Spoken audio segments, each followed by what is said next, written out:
కఠినంగా కనిపించే కాకి యూనిఫామ్ వెనుక మనసున్న మానవత్వం కూడా ఉంటుందని నిరూపించారు కమిషనర్.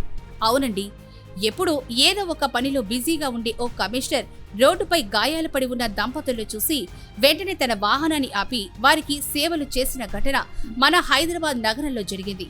ఒకవైపు గణనాథుడి మహా నిమజ్జనోత్సవం పనుల్లో ఊపిరి సలపని బిజీలో ఉన్నప్పటికీ కూడా గాయపడిన వారికి చికిత్స అందేలా ప్రత్యేక చొరవ చూపారు ఆ కమిషనర్. ఇంతకు ఆ కమిషనర్ ఎవరా అని ఆలోచిస్తున్నారా? అదేనండి, మన రాచకొండ సిపి సుధీర్ బాబు. ఈ రోజు ఉదయం బాలాపూర్ గణేశుడిని దర్శించుకోవడానికి ఒక జంట 2 వీలర్ మీద వెళ్తున్న క్రమంలో వాహనం ఒక్కసారిగా అదుపు తప్పి కింద పడిపోయారు.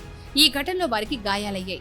అదే సమయంలో అదే రోడ్లో వెళ్తున్న రాచకొండ సిపి సుధీర్ బాబు వారిని గమనించి వెంటనే వాహనాన్ని నిలిపేసి సిబ్బంది చేత వారికి ప్రథమ చికిత్స చేయించారు. బిజీ సమయంలో కూడా స్వయంగా కమిషనర్ దగ్గరుండి వారికి ప్రథమ చికిత్స చేయించి క్షేమంగా వారు అక్కడి నుంచి వెళ్లే వరకు చొరవ చూపించడం చూసిన స్థానికులు కమిషనర్ పై ప్రశంసల వర్షం కురిపించారు.